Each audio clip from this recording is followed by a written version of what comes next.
toda Latinoamérica con conciencia social y ambiental.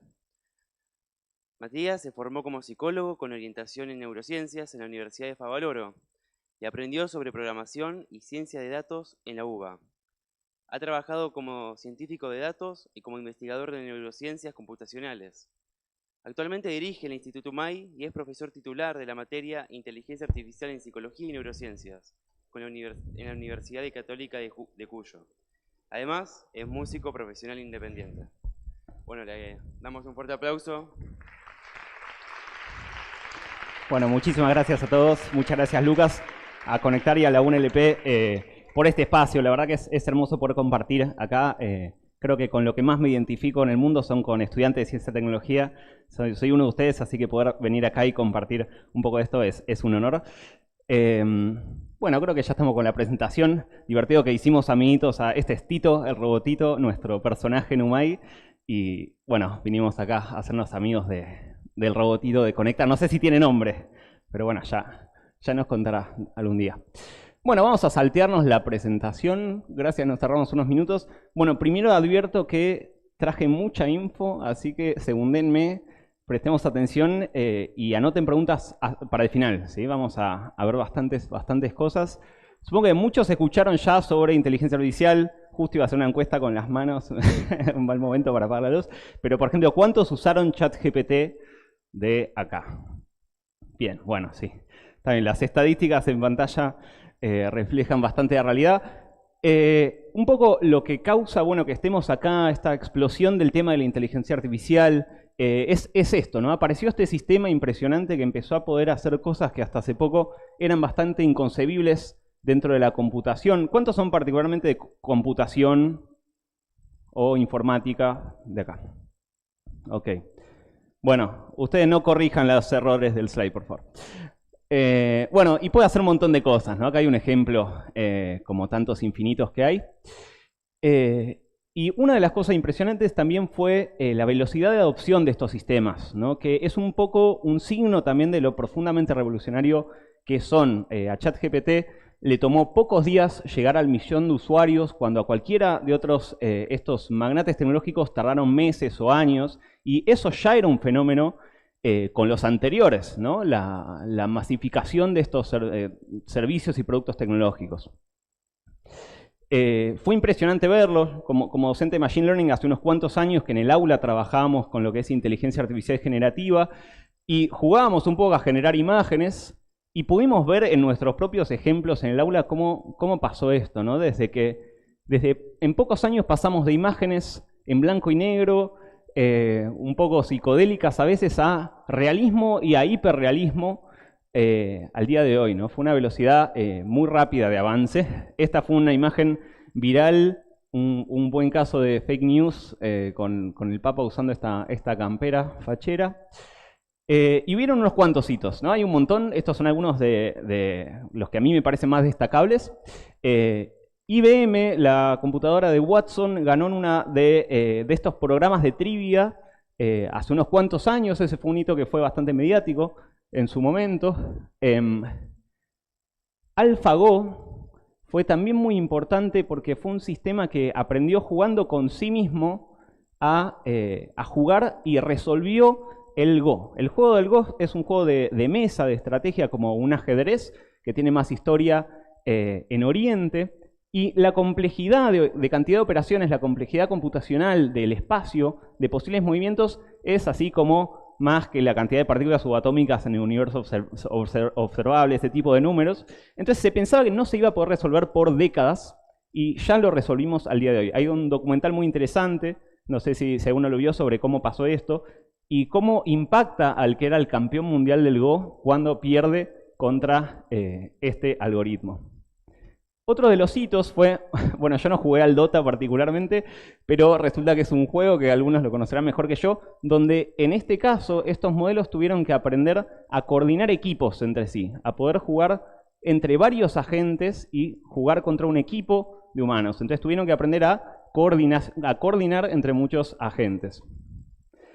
En el póker es muy interesante, donde la habilidad que tuvieron que aprender a resolver fue la de una teoría de la mente, ¿no? O sea, poder hacer teorías sobre cómo los otros jugadores estaban planeando sus jugadas.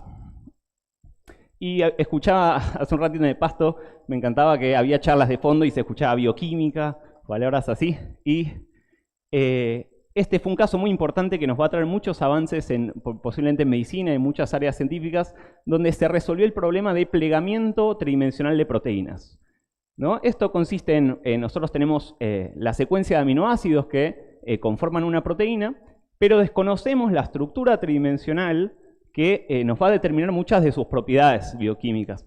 Y lo que hizo AlphaFold, que es un modelo del laboratorio de DeepMind, fue decirnos cómo iba a ser esa estructura tridimensional de esas proteínas.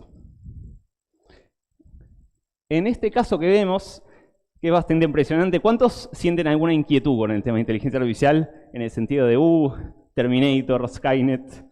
¿Cuántos estuvieron ahí pensando en qué va a pasar con todo esto? Bueno, somos algunos.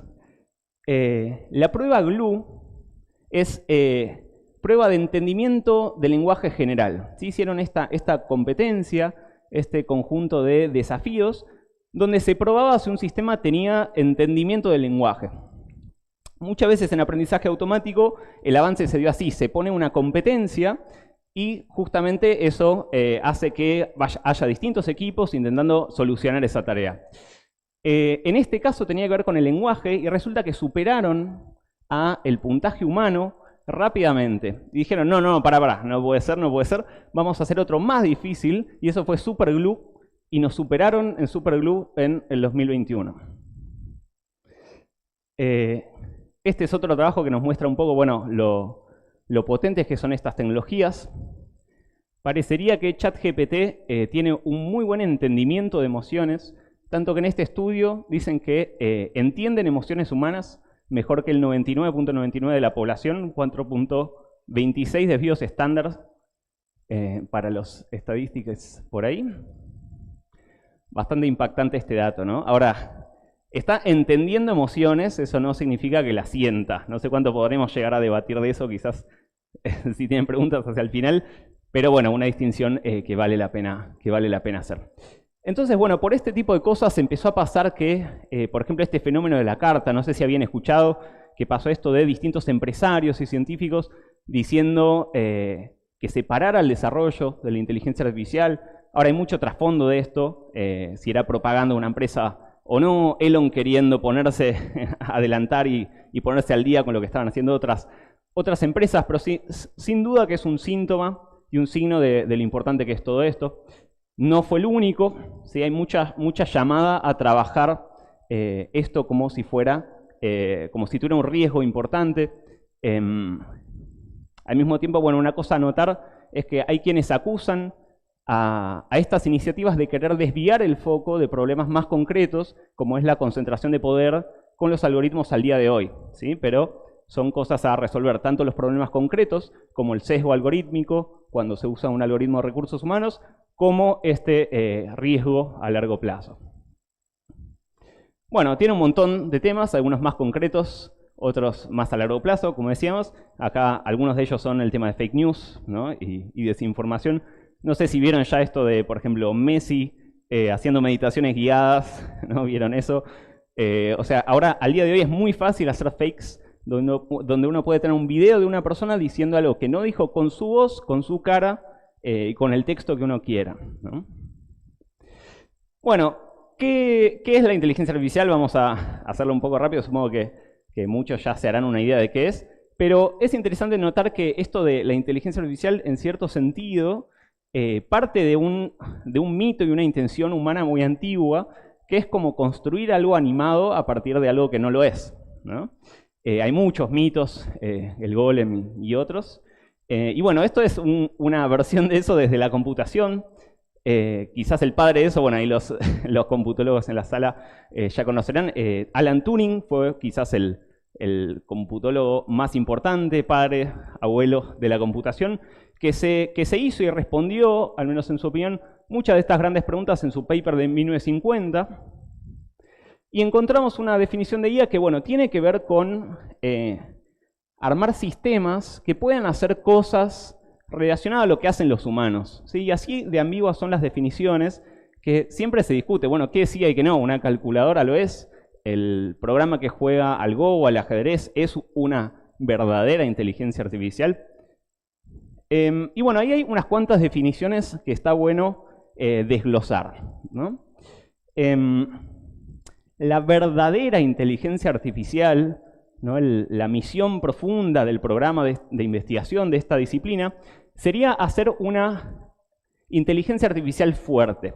¿Sí? Que eso significa que es equiparable en todo sentido a los humanos, en el sentido de que tendría, por ejemplo, emociones, sentiría emociones, tendría conciencia, básicamente. Y en contraste, tenemos inteligencias artificiales débiles, donde quizás se muestran como tales, son un zombie filosófico, pero no sienten, no están experimentando el mundo, o no tienen verdaderamente las cualidades mágicas que tenemos los humanos como seres sintientes. Y después tenemos, por ejemplo, Artificial Superintelligence, donde super básicamente nos dice si nos supera o no.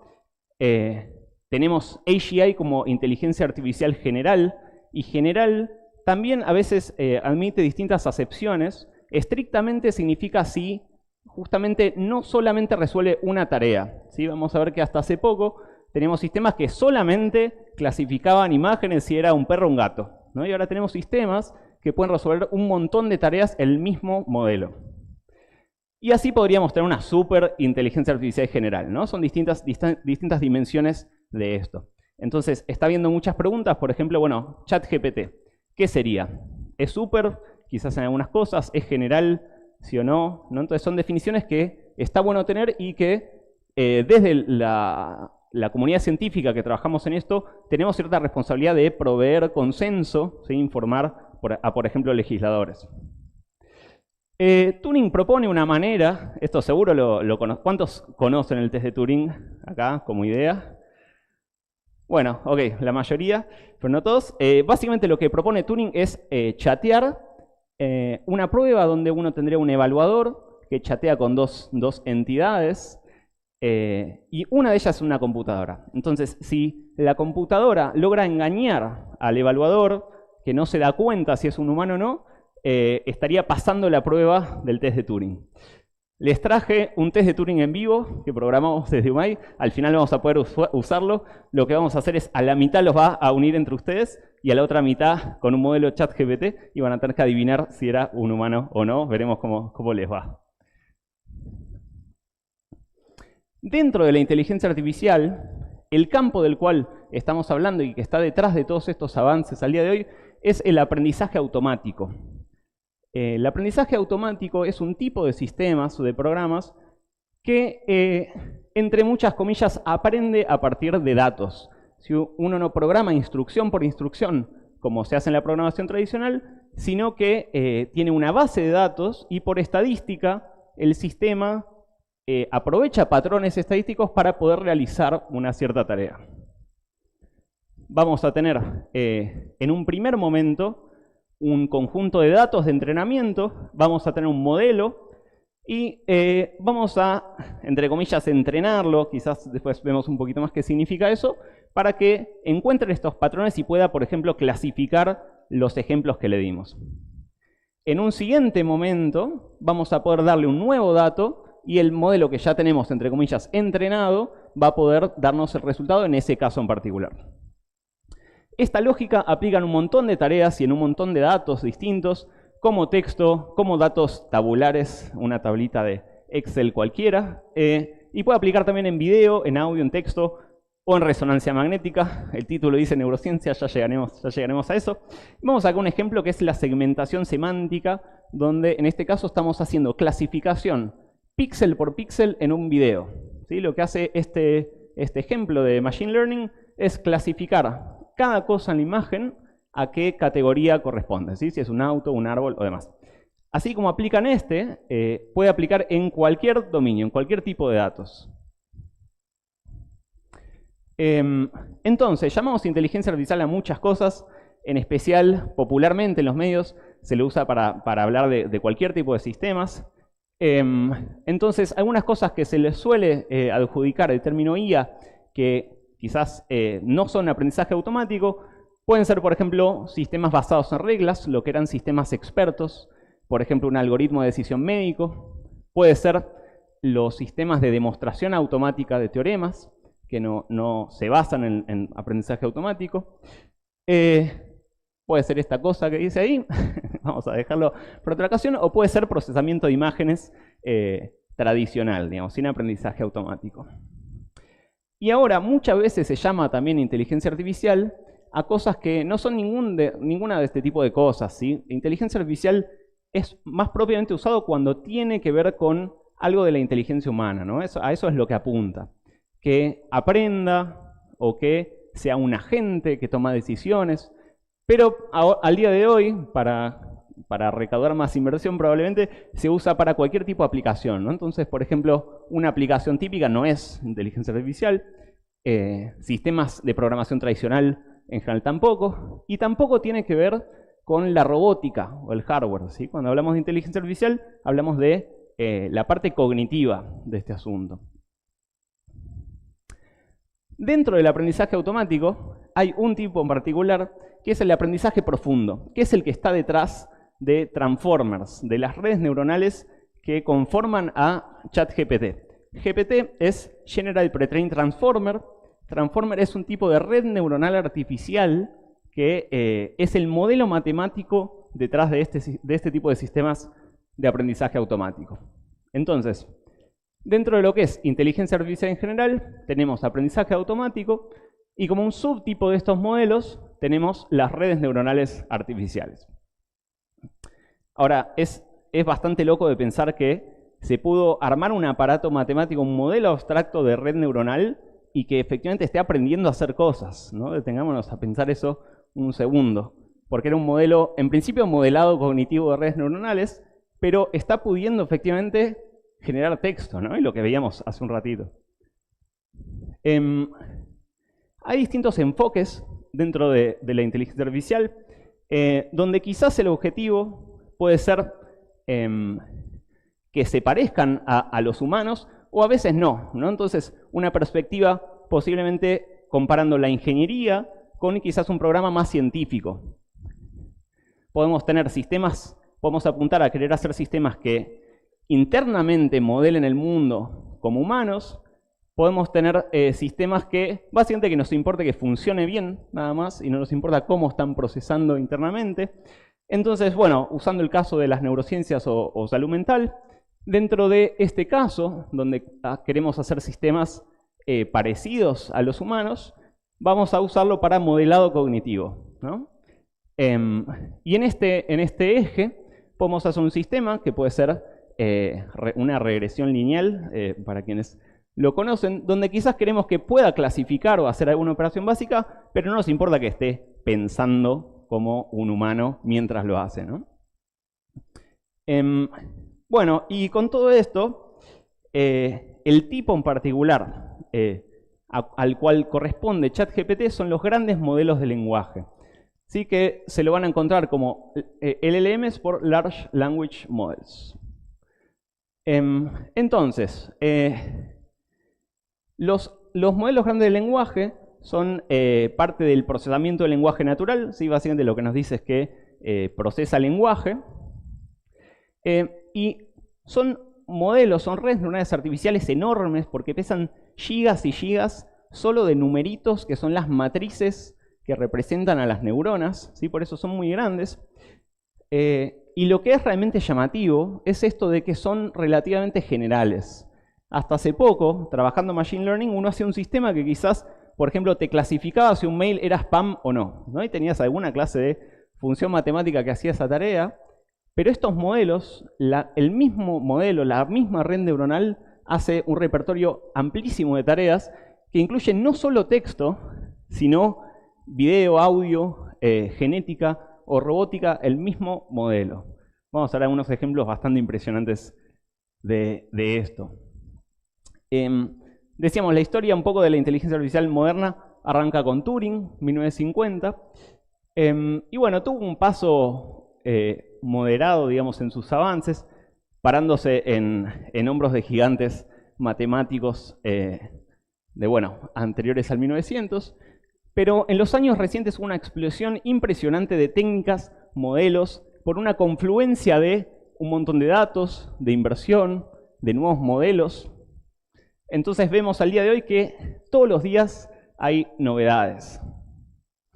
Esto es solo de este año, ¿sí? Si más o menos los algoritmos ya los sesgaron a que les recomiende cosas de inteligencia artificial, van a ver que todos los días pasa algo nuevo. Y efectivamente estamos en un momento donde culminan todas estas cosas, ¿no? En crecimiento exponencial. ¿Qué va a ser un modelo de lenguaje? ¿No? Lo que va a hacer el modelo de lenguaje es intentar predecir la siguiente palabra en base a lo anterior. ¿Sí? Entonces nosotros decíamos que el aprendizaje automático es un modelo que intenta a partir de estadística resolver cierta tarea. Los modelos de lenguaje, la tarea va a ser simplemente predecir la palabra siguiente. A través de eso es que logra generar texto, porque básicamente uno le va a pasar un fragmento de texto y va a intentar, mediante modelado estadístico, decirte cuál va a ser la siguiente palabra más probable. Eso es todo lo que hace ChatGPT detrás. Esto se va a matematizar de alguna manera, vamos a tener una arquitectura de redes neuronales, vamos a tener un montón de datos, básicamente procesa todo Internet, básicamente, y con eso vamos a realizar una optimización, ¿sí? Se va a hacer el ajuste de los coeficientes en el modelo para reflejar la estadística de los datos. Para eso se necesitan placas gráficas, un montón de cómputo, ¿sí? Y quizás un poco hacia el final cuando pensemos en temas de ética o de, por ejemplo, de soberanía tecnológica. Este es un tema muy importante. Para nosotros, desde el Cono Sur, es difícil acceder a cómputo, por ejemplo, para construir nuestros propios modelos. ¿Sí? Entonces ese es un tema de ética y geopolítica internacional. Y combinando todos estos factores es que aparecen estos modelos. Ahora, es muy loco que se puede extender no solo a texto. El mismo modelo, al pasarle de alguna manera imágenes, también va a poder, por ejemplo, ser multimodal. Entonces, esto se habilitó hace muy poco, también en ChatGPT, que, por ejemplo, le podemos pasar una imagen y nos puede analizar esa imagen. En este caso, por ejemplo, entiende el chiste que vemos acá, que dice qué hermosa que es la tierra, y son no sé, unas milanesas, ¿no? Algo así. Pollo. Puede hacer cosas como programar, le pasamos un dibujito. Bueno, puede programar de por sí, ¿no? Le decís, programate algo y lo hace. En este caso le pasamos un diagrama de una página web y nos genera el código del sitio web. Y este es un caso que hizo una conocida que resulta que se está estudiando para perito forense en dactilografía, donde le pasa una imagen y le hace un análisis, le genera código para hacer aprendizaje automático sobre esa imagen y primero falla y después puede autocorregirse y sigue avanzando en el proceso. Ahora, no sé si conocen la ley de Moore sobre que se va duplicando el cómputo. En modelos de lenguaje vemos un correlato que es incluso más, que crece más rápido. Vemos que la cantidad de, digamos, neuronas que tienen estos modelos va aumentando cada vez más, tanto que empiezan a estar cerca en órdenes de magnitud a las conexiones que tiene, por ejemplo, el cerebro humano. Y se ve este fenómeno donde al crecer un modelo de estos, tipo GPT, empieza siendo bastante tonto, está bien, es bastante malo, pero no solo eso, sino que, por ejemplo, puede no razonar para nada o tener cero habilidades aritméticas. Pero al crecer más y más estos modelos, empiezan a aparecer capacidades emergentes. Cuando tenemos modelos cuya cantidad de parámetros es menor a los números que vemos acá en el eje X, ni siquiera empieza a poder abordar cierta tarea. Pero pasa esto propio de los sistemas complejos, que aparecen cosas que son más que la suma de las partes, ¿no? Y de repente hay un pico donde empieza a poder abordar cierta tarea. Entonces puede empezar a traducir o a responder más fielmente o a hacer cierto entendimiento del lenguaje. Y eso aparece sin cambiar la arquitectura o la lógica, nada, sino solamente agrandando los modelos. Ahora, tienen un montón de problemas, ¿no? Quizás vieron casos como hace poco un juez en Estados Unidos tuvo problemas, creo que fue preso porque citó una causa que no existía, ¿no? ChatGPT le dijo, citaste antecedente, lo hizo, y bueno, no se perdió la matrícula y tuvo problemas, porque efectivamente hacen lo que llaman alucinar, ¿no? Como vimos hace un ratito, lo que intentan hacer es decirte palabras más probables, pero no necesariamente fácticas, ¿no? No tiene acceso a bases de datos, lo único que intenta es reflejar la estadística. Entonces, no tiene, por ejemplo, memoria, inventa, ahí, bueno, siendo psicólogo quizás alucinación está mal usado, en realidad delirio sería más adecuado, o confabulación, pero bueno, lo llaman alucinación en la literatura. Un tema muy importante son los sesgos algorítmicos que tiene. No sé si escucharon hablar de esto, pero es muy tangible. Básicamente, esto hace rato que existe en la literatura de procesamiento del lenguaje. Uno le pregunta, por ejemplo, hombre en medicina es doctor. Y te dice, mujer en medicina es enfermera. Te dice, ¿no? Entonces, estos modelos se empiezan a usar, por ejemplo, en recursos humanos, en toma de decisiones, y tienen embebidos sesgos muy, muy graves, discriminatorios, ¿no? Por ejemplo. Bueno, hay muchas soluciones para hacer que mejoren en algunos de estos aspectos. No vamos a llegar a verlo, pero bueno, hay ciertas técnicas y hay trabajos que intentan abordar estas problemáticas. Ahora, veíamos que es relativamente general. Y con eso están haciendo cosas increíbles. Resulta que embebieron, corporizaron a GPTs en un entorno tipo un Sims simplificado, los pusieron a jugar, y estos bichitos se organizaban, decidieron armar una fiesta, veían que se iban a juntar a previar en una casa y caer todos juntos a la fiesta. Y es impresionante que podemos empezar a hacer simulaciones multiagente donde GPT es bastante realista como proxy para el comportamiento humano. Entonces, empieza a caber la pregunta de si es una inteligencia artificial general o no. Es muy claro que está en el espectro de lo general, porque antes todos los modelos hacían solo una tarea. Pero no es consciente, por ejemplo, no siente, no es igual o mejor que nosotros en todo. Pero esto está avanzando muy rápido. También los embeben en un entorno que los permite, por ejemplo, planear. Si ustedes le preguntan a ChatGPT, haceme un plan para resolver esto, te hace un paso a paso. Entonces uno puede básicamente armar un sistema donde el mismo modelo de lenguaje genere un plan y vaya intentando ejecutar paso a paso ese plan, consultando a fuentes externas, llamando herramientas, ¿sí? O viendo si pudo lograr lo que quería, por ejemplo. Bueno, ahora sí, llegamos a las neurociencias. Vamos a ver un poco de aplicaciones de estas cosas en neurociencias. Después un poco de los aportes de las neurociencias a la inteligencia artificial. Y un poco algunas ideas de cierre al final y el jueguito del test de Turing que les prometí. Vayan anotando preguntas, ¿sí? Obviamente hay mucho que debatir en estas cosas. Bienvenidos. No sé cómo estamos de tiempo. Pero tengo un reloj. Ya sé que es súper mal, pero estaría bueno saber cuánto. Bien, hay un montón de aplicaciones. Les tiro un poco de chivo. Bueno, comentamos que dirijo Humana y después les voy a comentar un poco de qué va todo esto. Pero tenemos un equipo que una aplicación que estamos trabajando es en la aplicación de algoritmos de aprendizaje automático para diagnóstico y prognosis de ELA, ¿no? De esclerosis lateral amniotrófica. Entonces, por ejemplo, tradicionalmente se tenía una escala donde la persona que padece esta condición básicamente te va diciendo cómo se siente en una escala autorreportada, que es algo muy poco confiable, ¿no? La persona quizás no es un científico en medicina, así que es poco confiable. Y una de las cosas que nos permite el uso de Machine Learning, además de hacer más accesible estas herramientas y el diagnóstico, hace que sea, por ejemplo, objetivable, ¿sí? Objetivable o replicable. Hay un montón de aplicaciones de todo tipo. Como veíamos, bueno, se puede aplicar a básicamente cualquier tipo de datos. Entonces se puede usar para análisis de electroencefalograma, sobre texto, ¿sí? Entonces veamos algunos de ellos. Por ejemplo, screening. Vamos a hablar un poco de los dilemas éticos.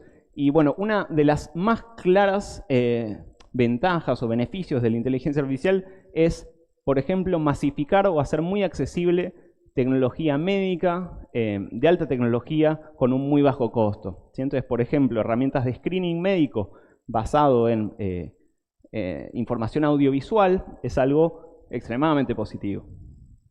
Detección de riesgo de distintos tipos, predicción diagnóstica, diagnóstico diferencial. Acá hay algunos casos, obviamente si quieren pueden consultar y profundizamos en alguno más adelante. O evaluación de resultados a largo plazo utilizando distintos algoritmos o distintos datos, ¿no? Como electroencefalograma o otros como decíamos. Bueno, así de la misma manera podemos aplicar en algunos otros. Vamos a adelantar así llegamos bien con el tiempo. Podemos aplicar en imágenes, podemos aplicar en audio.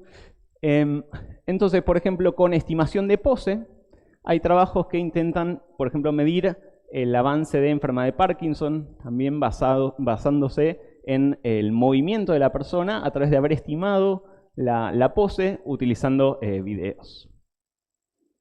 Bien, algunos propósitos de usarlo puede ser entender por detrás cómo está funcionando cierta condición, ¿sí? ¿Qué factores predicen, por ejemplo, un deterioro? Puede ser simplemente predecir, ¿sí? Como decíamos antes, quizás no me interesa entender mucho del problema en cuestión, sino solamente dar un valor con el cual se pueda accionar. La automatización, que es un poco una versión de esa, donde quizás no nos interesa mucho más nada que sustituir el trabajo humano en cierta labor o agilizarlo. Y ese también es un gran dilema actual, que es más socioeconómico, que tiene que ver con la automatización y bueno, los cambios laborales que implican. Bueno, se puede pasar la manteca también.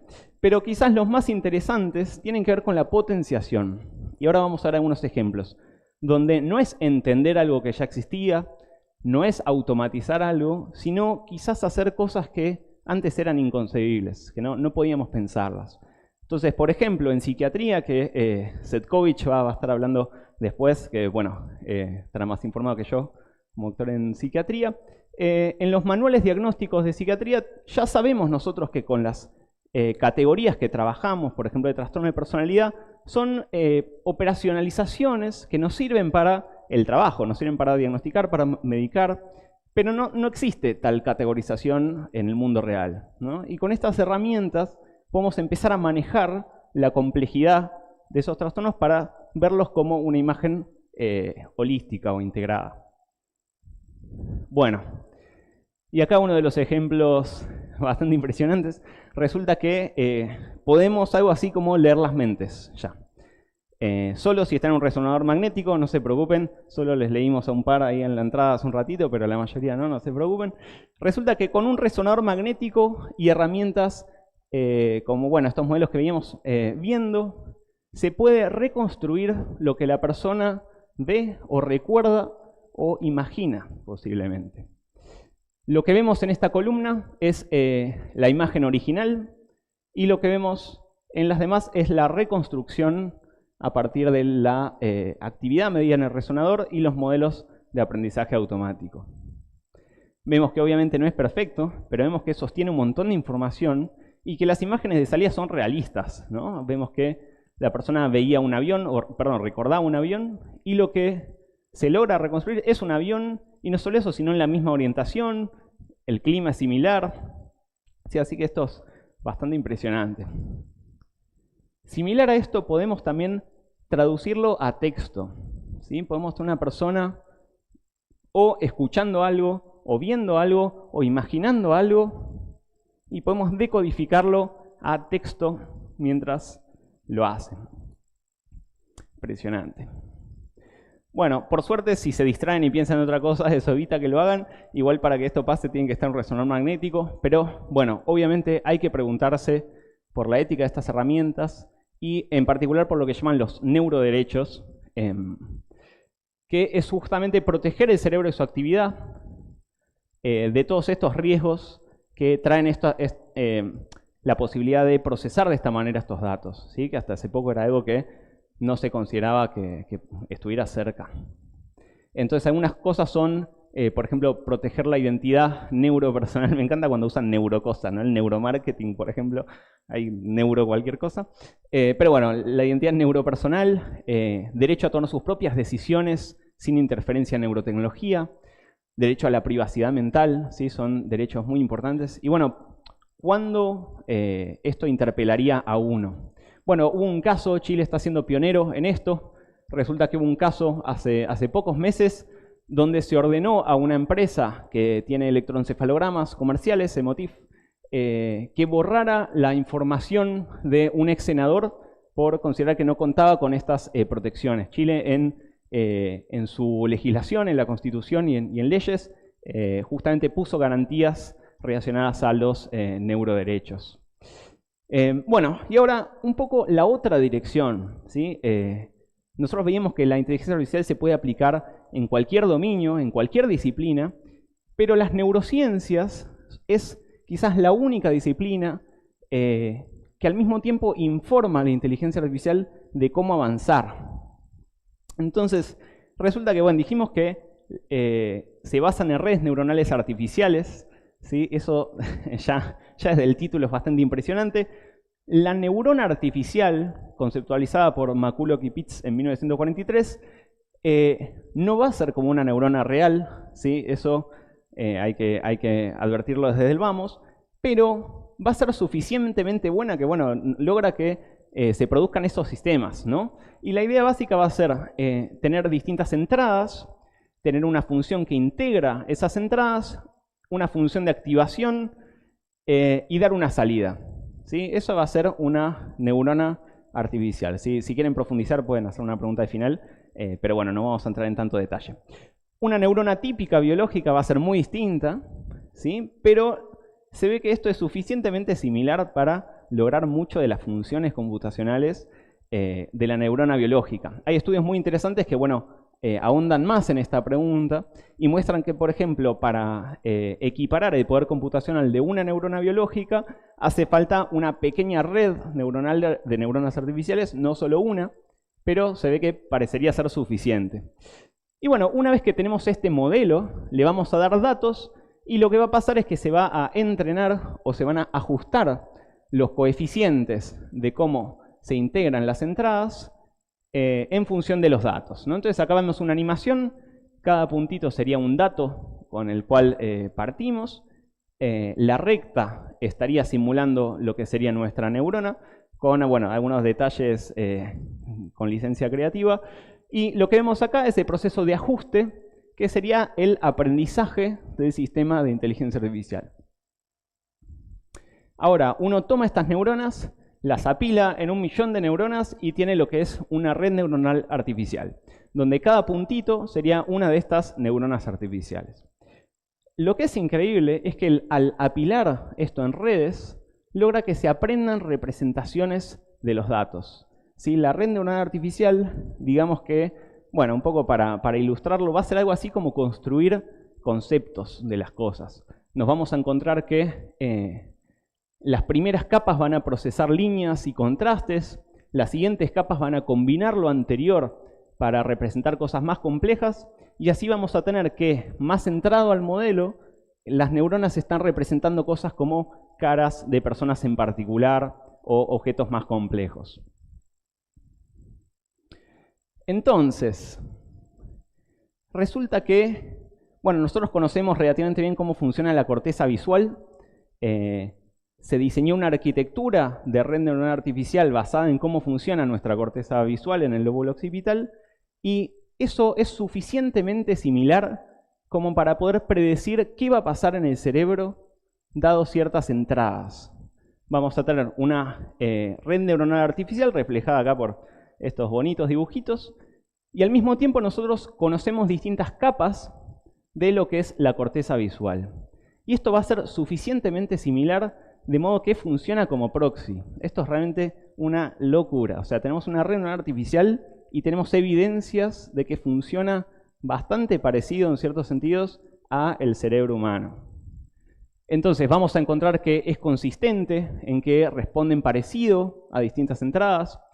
Vamos a encontrar, y esta es una cosa fabulosa, que es que básicamente hablamos de que construyen representaciones de las cosas, ¿sí? Básicamente imaginemos que procesa millones de imágenes de caras y cierto grupo de neuronas artificiales van a aprender que hay cierto patrón, como por ejemplo tener o no tener barba, por ejemplo, ¿no?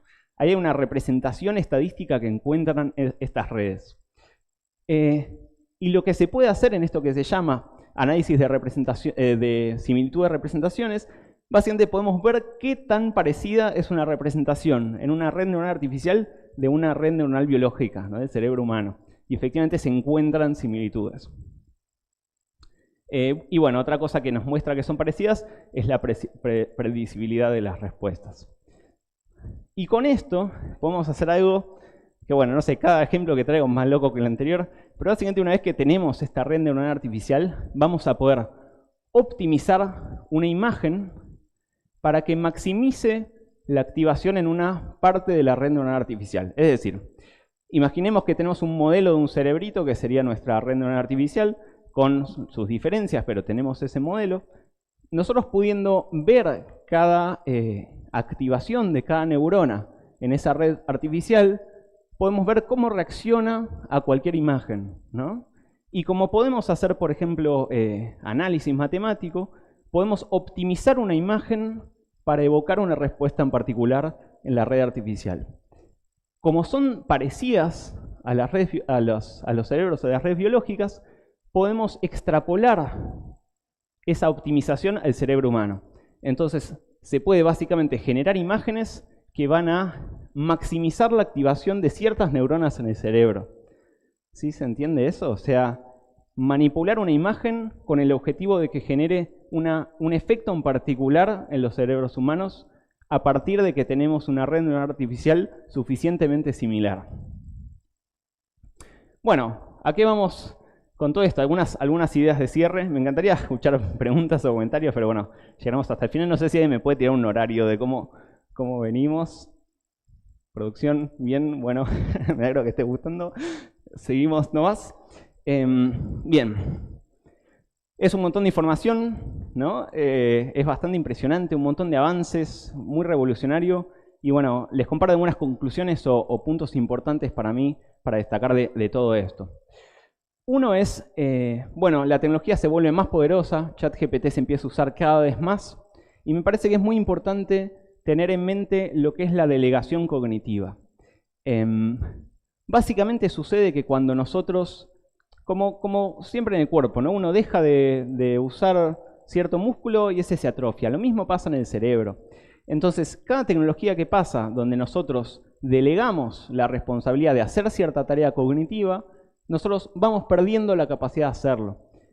Entonces, por ejemplo, en el caso del GPS, obviamente uno llega mejor, se pierde menos, pero uno va perdiendo la capacidad de la navegación autodirigida. Otro caso es, por ejemplo, Internet. Obviamente está buenísimo, podemos acceder a infinita información, nos permite saber más hechos del mundo, pero lo que se conoció como el efecto Google, por el hecho de que nosotros podemos buscar hechos en particular, recordamos menos datos nosotros mismos. Y quizás el que me parece... quedó incompleta la oración. Pasa que estando sacando muchas fotos, entonces me olvido de trabajar yo los PowerPoints. Pero quizás lo que es el efecto más profundo y significativo de esto tiene que ver con lo que es la memoria autobiográfica. Por el hecho de sacar fotos y videos, delegamos el almacenamiento de esas memorias a los dispositivos, ¿sí? Y eso es como delegar un poco la vida misma, ¿no? Registro de la vida propia. Así que llevo un poco esto para cuestionar cómo usamos estas tecnologías. ¿No? Un amigo, por ejemplo, me contaba la otra vez que falleció la abuela de una amiga suya y le escribe esta amiga a mi amigo y él no sé, estaba cansado, no sabía bien qué decirle. Entonces, ¿qué hace? Va y le pregunta a ChatGPT. Sí, bueno, así andamos.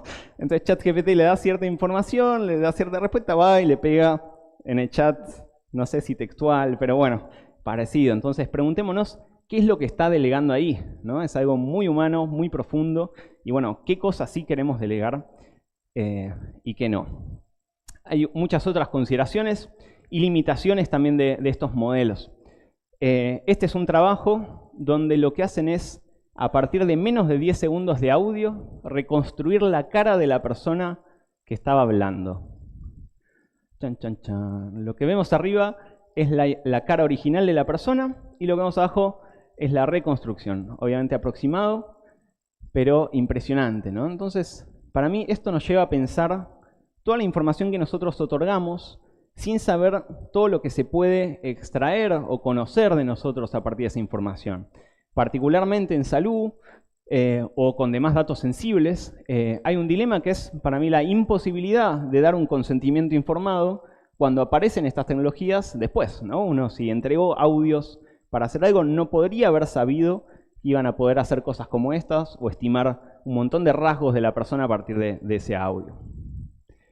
En cuanto a modelos de lenguaje, hay un montón de limitaciones, ¿sí? Esto hay que tener en cuenta también cuando se usan en ciertos casos, como esto de que alucina, de que puede ser mala onda o maleducado también, es poco consistente, tiene poco conocimiento fáctico, puede tener poca empatía, puede ser difícil de controlar, ¿sí? Hay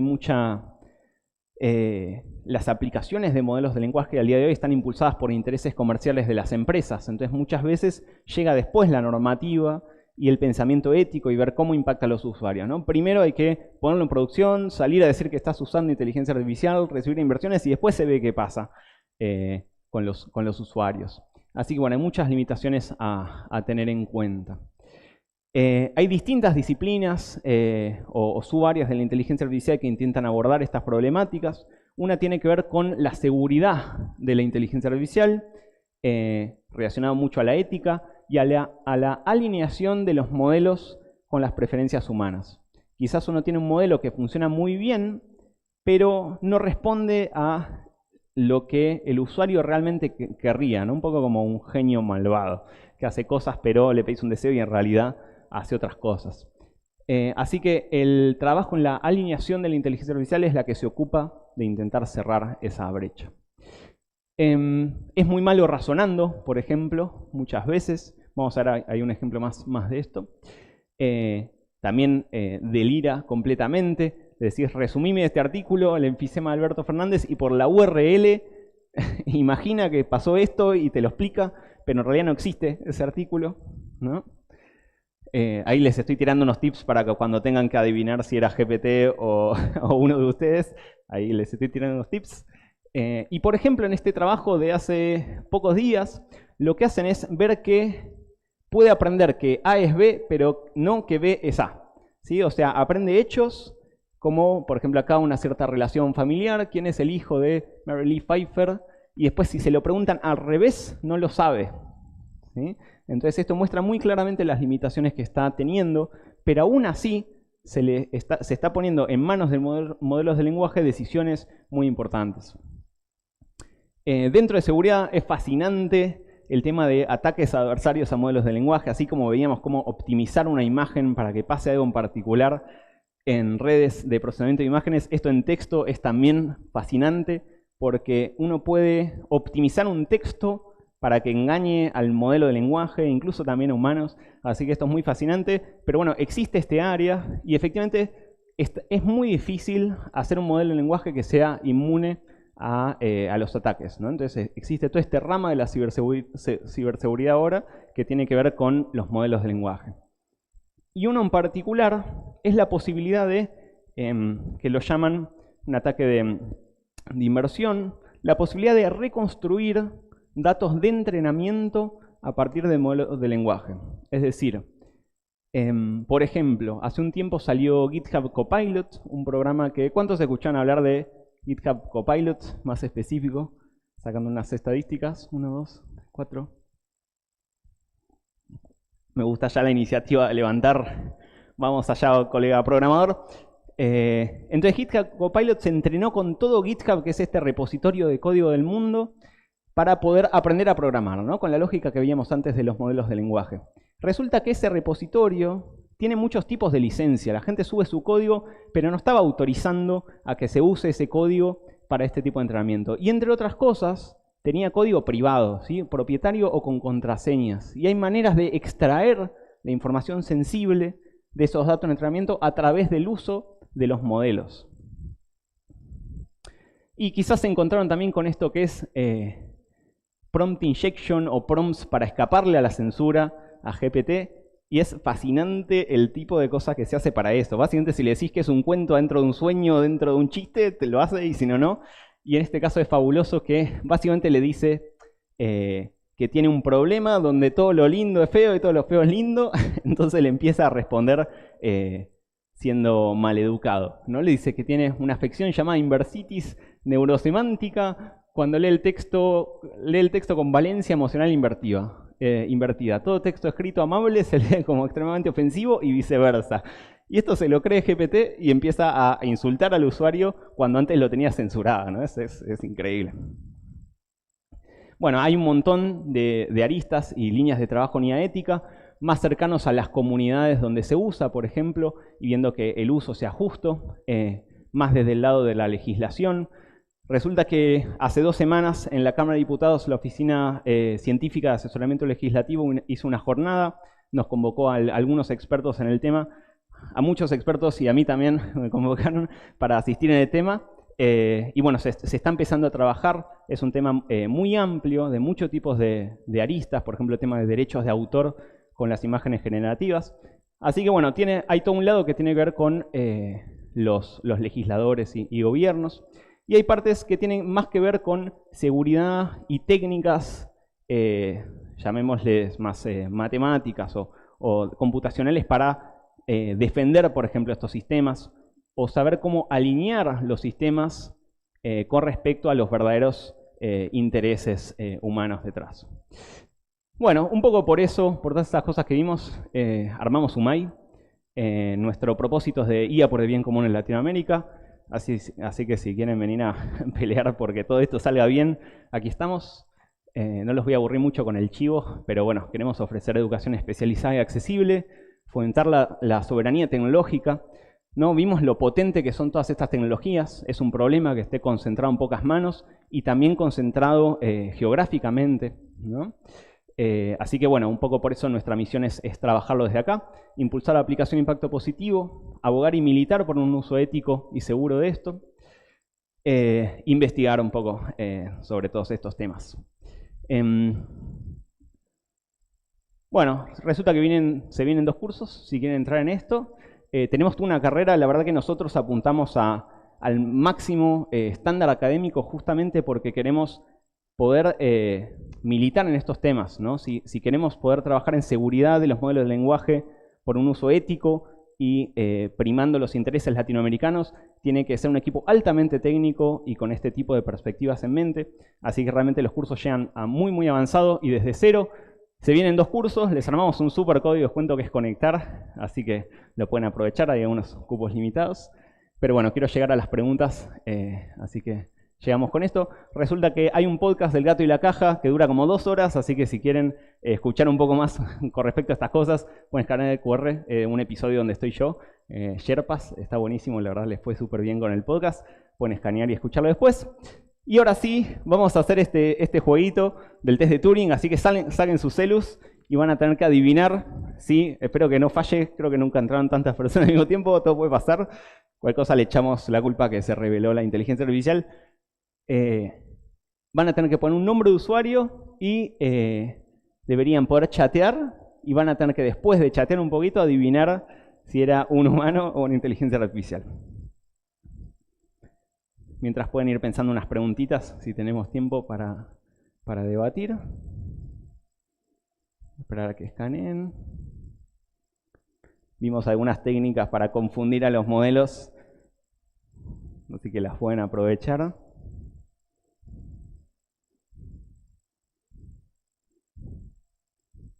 No, ustedes me están sacando fotos, digan la verdad. Y bueno, lo que deberíamos ver ahí mientras van probando es que más o menos entre un 36 y un 40% de las veces nos equivocamos. Esto no es un todo o nada, pero es impresionante ver cómo va creciendo este porcentaje. Yo conocí el test de Turing hacía muchos años, pero desarrollando esto fue, la verdad, bastante patético porque tipo 3 de la mañana hice la primera versión que más o menos funcionaba, le pasé el link a una persona que obviamente estaba durmiendo y GPT me dice tipo, ¿qué onda? ¿Todo piola? Y tuve una pizca de duda y ya fue impresionante sentirlo y era obvio que no había un humano, pero aún así sentirlo personalmente fue bastante impresionante. Bueno, eso fue todo. Abrimos a consultas. Espero que les haya gustado. Un placer. Muchísimas gracias. Bueno, muchas gracias, Martín. Abrimos Matías. el espacio de preguntas, debates. Lucas. ¿Alguien tiene alguna pregunta, algo que compartir?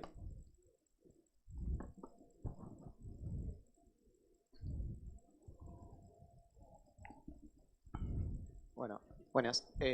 Muy buena charla, primero que Muchas nada. gracias.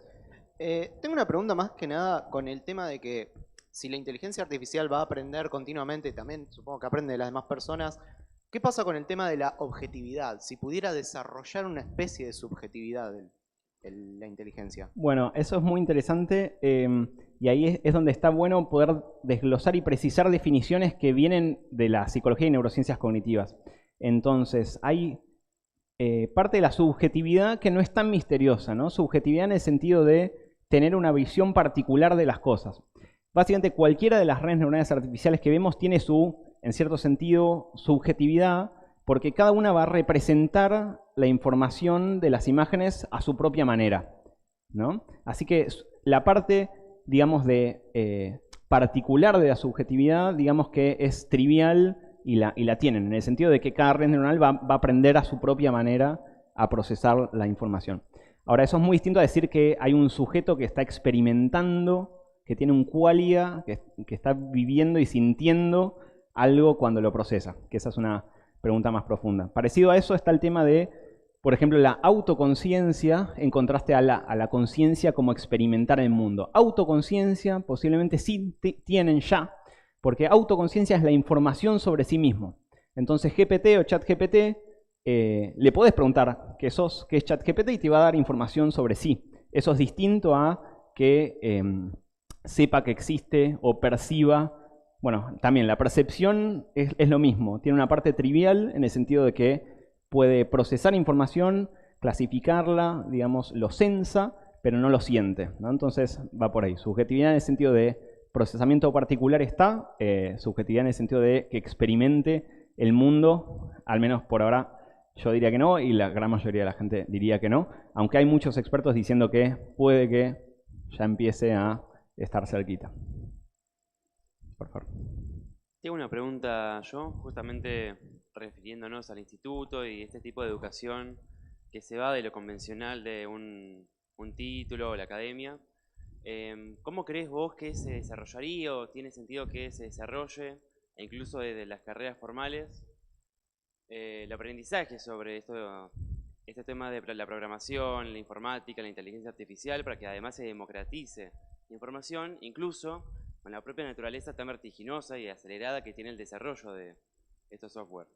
Bueno, la verdad que gracias por la pregunta. Hay un tema ahí que tiene que ver con justamente la agilidad de no ser un instituto universitario, porque esto cambia todo el tiempo. Entonces, este tipo de modalidades de cursos nos permite mantenernos súper actualizados. Ahora estamos armando un curso de seguridad de modelo de lenguaje que si tuviéramos que esperar a que lo apruebe la CONEAU cuando saquemos el curso ya quedó obsoleto. Así que, digamos, tiene esa ventaja. Por otro lado, a quienes les interese quizás programar para insertarse en el mundo de la programación, por ejemplo, es una de las áreas donde quizás menos importa en la formalidad del título, ¿no? Si uno va y demuestra que puede programar y desarrollar los sistemas, va a importar poco. Así que creo que esos son quizás dos factores ahí importantes a tener en cuenta. ¿Preguntas? Súper bienvenidas, ¿eh? Mándenles, no hay preguntas que no valgan.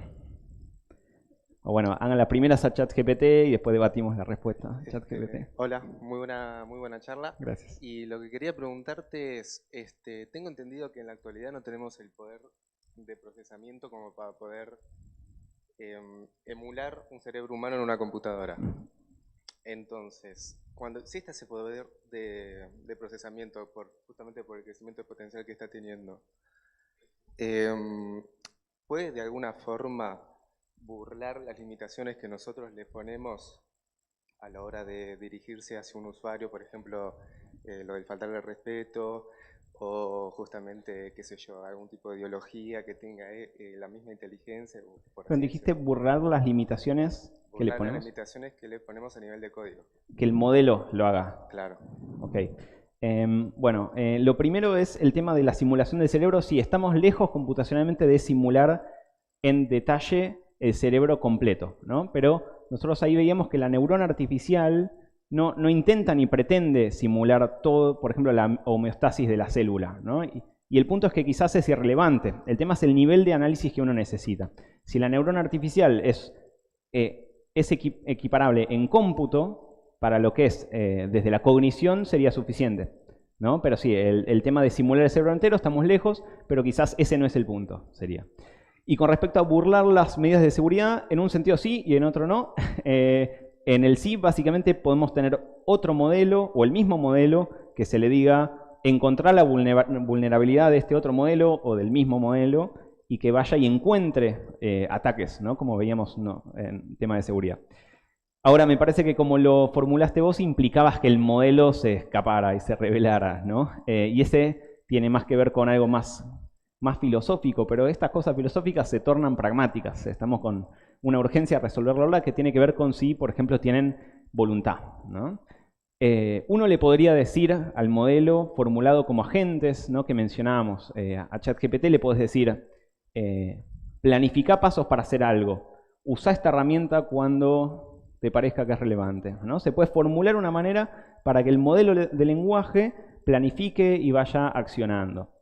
Pero uno le daría la orden inicial, ¿no? Entonces le puede decir, haz lo que quieras, y por pura estocasticidad quizás dice, bueno, me quiero escapar, pero no sería, al menos como lo consideramos por ahora, una verdadera voluntad para hacerlo, pero podría intentar, sí, escaparse quizás de ciertos tipos de controles, ¿no? Y esto es algo que se investigó cuando se salió la primera versión de GPT-4, equipos intentando ver, bueno, cuánto podía escaparse y salirse de las manos. Hubieron títulos medio sensacionalistas, como que engañó a un humano, ¿no? Tenía que pasar un captcha, entonces acudió a un servicio humano de resolver captchas, y fue interesante que el humano le dijo, jaja, no, sos un robot, ¿no? Y le dijo, ¿cómo fue? Que tenía un impedimento visual y por eso no podía, y ahí el humano sí lo hizo. Se ve que eso pasó, pero le dijeron algo como andá a intentar resolver el captcha, no fue que estaba ahí y dijo me voy a escapar de mi jaula, ¿no? Bueno, espero haber respondido. ¿Preguntas? Allá hay una.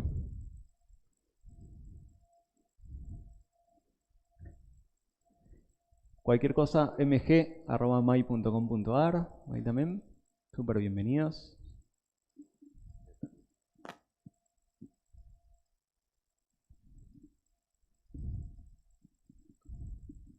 Hola Matías, muchas gracias por la charla que estuvo tremenda. Creo que para todos nosotros que estamos acá, que nos gusta ciencia y tecnología, es emocionante escuchar cosas así.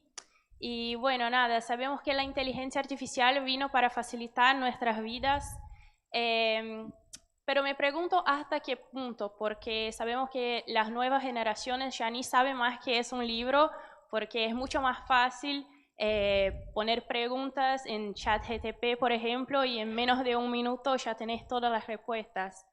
Y quería saber si vos como psicólogo y en esta área de neurociencia tenés alguna perspectiva a largo plazo de cómo la inteligencia artificial va a afectar nuestros procesos cognitivos, principalmente del aprendizaje y memoria a largo plazo.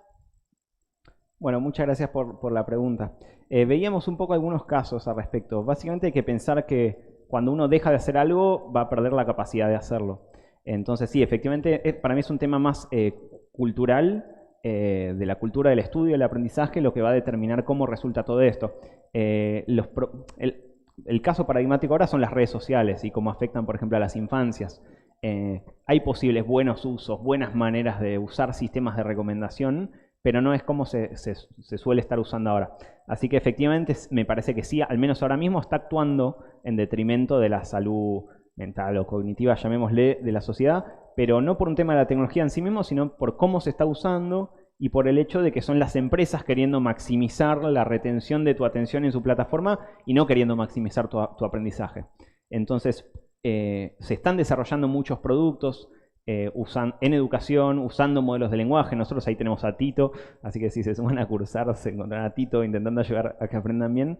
Y están justamente cómo es esa interacción lo que determina qué va a pasar.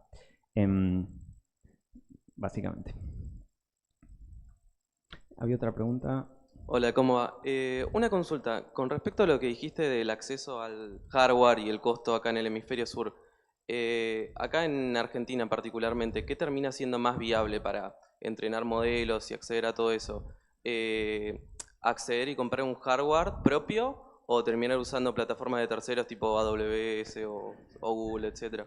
Es una gran pregunta. Básicamente, quien tenga en mente intereses comerciales, primero probablemente te diga, no, conviene usar la API de OpenAI directamente y listo. Pero los que estemos pensando en temas de soberanía regional, te vamos a decir lo contrario. Ahí fue muy bueno ver el debate en diputados. Gente en mi propio equipo que decía, no, ¿para qué vamos a tener una granja con GPU por la soberanía si nunca le vamos a competir? Pero ahí justamente cuando se está pensando los intereses regionales del país, Latinoamérica, sí tiene todo el sentido en hacer entrenamientos propios por el hecho de que, por ejemplo, no exportás datos sensibles, ¿sí? O tenés completo control del modelo y podés medir sesgos, podés hacer que responda a los intereses locales. Hay mucho trabajo de código abierto en los modelos, ¿no? Hay modelos como Llama, que son las versiones abiertas de GPT, y es posible hacer lo que se llama fine tuning. Uno puede especializar un modelo de lenguaje open source para la tarea que tiene que hacer, pero lo que sí es mucho más costoso y difícil es entrenar un modelo completo de cero, ¿no? Y eso sí es más complicado y hay que ver. Es complicado, se necesita apoyo y más organización probablemente basada en el Estado o universitarios. Hace poco hay una nueva supercomputadora en el país, ¿no? Clementina 12, me parece, que quizás se puede usar un poco para eso, pero la verdad que es complicado porque es muy costoso el cómputo en el nivel de las cientos de miles de dólares o millones hacer entrenamientos de cero. Bueno, más preguntas. ¿Alguna pregunta más? Buenas a todos. Estuve pensando cómo formularla porque no sé bien cómo hacerlo, pero yo quería preguntarte cómo se está recepcionando la inteligencia artificial acá en Argentina, pero particularmente en articulación o con la intersección con la psicología, porque siento que es, por supuesto, muy nuevo y si bien las neurociencias están ganando su campo acá, su territorio, me imagino que debe haber muchas disputas dentro de la disciplina con los marcos teóricos y los intereses que hay de por medio, y cómo también vincularlo o poder aplicarlo en lo académico, porque es algo de lo que no se habla, de lo que no se ve y que efectivamente está pasando y demanda su investigación. Entonces, no tanto por la tecnología, pero sí tenía esa duda. Así que gracias. Okay. Gracias por la pregunta. En cuanto a aplicaciones en la academia hay un montón, tanto de Machine Learning, aprendizaje automático en sus diversas formas, como de modelos de lenguaje. Se le puede pedir, por ejemplo, que resuma papers, ¿no? O que te dé ideas o demás, teniendo los cuidados que decíamos antes de que no dejar de hacer las cosas uno mismo.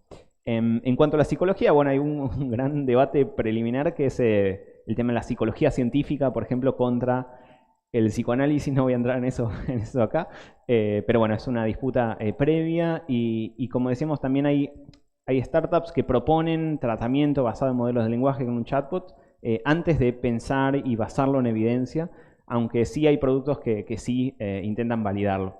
Básicamente uno nunca tiene que simplemente poner al usuario, y menos a un paciente en condiciones de riesgo, a interactuar con un modelo de lenguaje, sino diseñar un sistema que mezcle heurísticos o decisiones informadas con quizás elementos de modelos de lenguaje. Entonces uno puede, por ejemplo, decidir qué tipo de respuesta le vas a dar frente a distintos casos, pero que después formular en lenguaje natural la respuesta que se le da lo haga un modelo de lenguaje. ¿Otra pregunta? Bueno, agradecemos una vez más. Gracias a ustedes.